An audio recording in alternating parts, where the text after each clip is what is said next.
সুপ্রভাত বন্ধুরা। এই যে আজকে সোনা আর আমি বাজারে গিয়ে দেখো কত রকমের মাছ কিনে নিয়ে এসেছি।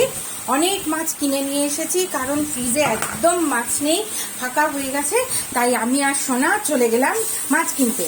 মাছ বাজার থেকে মাছ কিনে সেগুলো সোনা আবার ভালো করে ধুয়ে টুয়ে পরিষ্কার টরিষ্কার করে কন্টেনারের মধ্যে তুলে দিয়েছে। এই দেখো এখানে আছে হরিণ চিংড়ি, এই হিরণ চিংড়ি, আমরা এগুলোকে আবার হিন্নে চিংড়িও বলি। মানে হিন্নে চিংড়ি রয়েছে, এইগুলো দিয়ে ভর্তা খেতেও খুব ভালো লাগে, আবার এগুলো দিয়ে চচ্চড়ি খেতে ভালো লাগে। আমি আবার লাউ দিয়ে চিংড়ি মাছ দিয়েও এই চিংড়িগুলো রান্না করি। এদিকে আছে গলদা চিংড়ি, একটু ছোট সাইজের, খুব বেশি বড় না, এরকম সাইজের গলদা চিংড়িগুলো। তো এইগুলো দিয়ে ভাবছি একদিন মালাইকারি রান্না করব। আর এদিকে আছে আমাদের প্রিয় কাতলা মাছ, ঠিক আছে, খুব একটা বড় নয়, বেশি কাতলা মাছ রয়েছে। আর কিনেছি এই পার্শে মাছগুলো কিন্তু একদম ফ্রেশ একেবারে।